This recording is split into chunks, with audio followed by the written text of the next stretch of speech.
RG Kar medical hospital में lady doctor के साथ जिस तरीके से कुकृत्य किया गया, इस मामले को लेकर पूरे देश में रोष व्यक्त किया जा रहा है। आपने देखा होगा कि तमाम हॉस्पिटल के डॉक्टर्स हड़ताल पे हैं और अपनी सुरक्षा को लेकर मांग कर रहे हैं कि आखिरकार हम कब तक सुरक्षित होंगे। इन्हीं मुद्दों पे बात करने के लिए हमारे साथ कुछ डॉक्टर्स मौजूद हैं, उनसे बात करेंगे और जानने की कोशिश करेंगे आखिरकार जिस तरीके से लेडी डॉक्टर या अन्य डॉक्टर के साथ इस तरह की विवत्सता हो रही है उसको लेकर ये क्या सोचते हैं। सबसे पहले तो बहुत बहुत स्वागत सर। कैसे देखते हैं जिस तरीके से बंगाल में इस तरीके की कृत्य हुआ, कैसे देखते हैं इन चीजों को? सर बिल्कुल दिल बिल्कुल रो रहा है, बिल्कुल एकदम, और नींद भी नहीं आ रही है।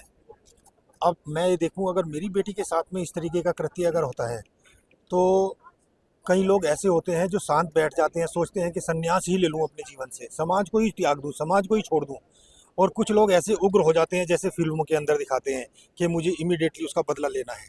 पर लेकिन फिल्में अलग होती हैं और जो वास्तविक जीवन है वो अलग होता है। उसमें यही है कि अभी जब तक सरकारें साथ नहीं देंगी, ऊपर जो बैठे हुए राजनेता हैं वो इकट्ठे नहीं होंगे, एक आवाज़ नहीं बनेंगे, अपनी बहन नहीं समझेंगे, अपनी बेटी नहीं समझेंगे, अपना परिवार नहीं समझेंगे, तब तक सब कुछ इम्पॉसिबल है। अभी देखो, प्रोटेस्ट के लिए लोग इकट्ठे होते हैं, बिल्कुल हैं। कल भी हम सफदरजंग से चले थे और हम आईएनए के लिए निकले थे, तो बहुत बड़ा पुलिस बल आ गया और सबको अलग अलग कर दिया। इतनी तेज़ बारिश में भी हम इकट्ठे होकर फिर वहाँ सफदरजंग वापस गए तो वो बंद कर दिया। अभी हम लेडी हार्डिंग गए थे, वहाँ भी 144 लगा दिया है। और फिर उसके बाद में हम दूसरी और जगह गए, अब हम यहाँ तीसरी और जगह आए हैं। यहाँ तो इकट्ठे ही नहीं होने दे रहे हैं।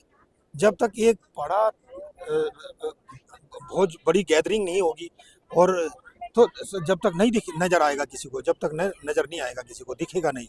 अच्छा, ये भी एक सवाल है कि आप देखो, जब भी किसी डिबेट में, किसी न्यूज़ चैनल के अंदर, जब भी किसी टॉपिक के ऊपर किसी दूसरी सरकार के बारे में बोलते हैं, जैसे योगी जी के बारे में स्टेट में कुछ हो जाए तो दूसरे स्टेट के बारे में ऐसे उनको बोलेंगे, डिबेट में बोलेंगे, तो ये इसका आंसर नहीं देंगे। इसका आंसर नहीं देंगे कि जैसे वहाँ पे ऐसा हुआ है तो बोलेंगे आपके क्षेत्र में भी ऐसा ही हुआ है, आपके यहाँ भी, उसकी गलतियाँ गिनाने लगेंगे। एक दूसरे पे आरोप मढ़ते रहते हैं, एक दूसरे पे आरोप मढ़ते रहते हैं और बिल्कुल बचकाना हरकत है, एकदम बिल्कुल बचकाना हरकत बोलते हैं इसको। इतने बड़े हो गए हैं, इतने बड़े लोगों ने चुन के, करोड़ों लोगों ने वोट दे के इतनी बड़ी उपाधि पे बैठाया इनको, है ना। और इनकी हरकतें बच्चों जैसी हरकतें करते हैं ये, और खाली अपने स्वार्थ के लिए। हर आदमी की थिंकिंग ऐसी हो गई है, भाई काम के बाद मैं तो सीधा घर जाऊंगा, काम के बाद मैं सीधा घर जाऊंगा, मैं क्यों 4 घंटे के लिए प्रोटेस्ट में जाऊं, है, मुझे क्या फायदा होगा। अरे तुझे फायदा तो तब होगा जब तेरा किसी दिन नुकसान हो जाएगा, जब तुझे फायदा नुकसान का पता चलेगा।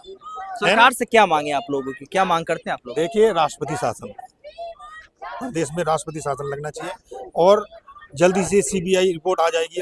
अब प्रोसेस में है ही, जल्दी से जैसे ही आएगी तो जो भी नहीं आया होगा वो सबके सामने आ जाएगा, और वहाँ की सीएम को इस्तीफा, और प्रदेश में immediately effect, with immediate effect वहाँ पे राष्ट्रपति शासन लगना चाहिए। तो डॉक्टरों का जो हड़ताल है कब तक चलेगा? ये आज है कि कल भी हड़ताल रहेगा? आगे की क्या रणनीति है आप लोगों की? देखो, वो तो समय समय पर निर्धारित होगा, वो तो समय समय पर पता चलेगा कैसा होगा क्या नहीं होगा। आज अभी डेट इसी हाल, मैं तो इसी बारे में बता सकता हूँ कि आज अभी फिलहाल ये है, कंडीशन ये है। चलिए, तो ये तमाम डॉक्टर्स हैं जिनका कहना है कि प्रोटेस्ट हमारी जारी रहेगी, बाकी सरकार तक भी हमारी बात पहुंचनी चाहिए। बाकी बने रहे मेरे यानी संतोष के साथ। गुणता भारत, दिल्ली, जंतर मंतर।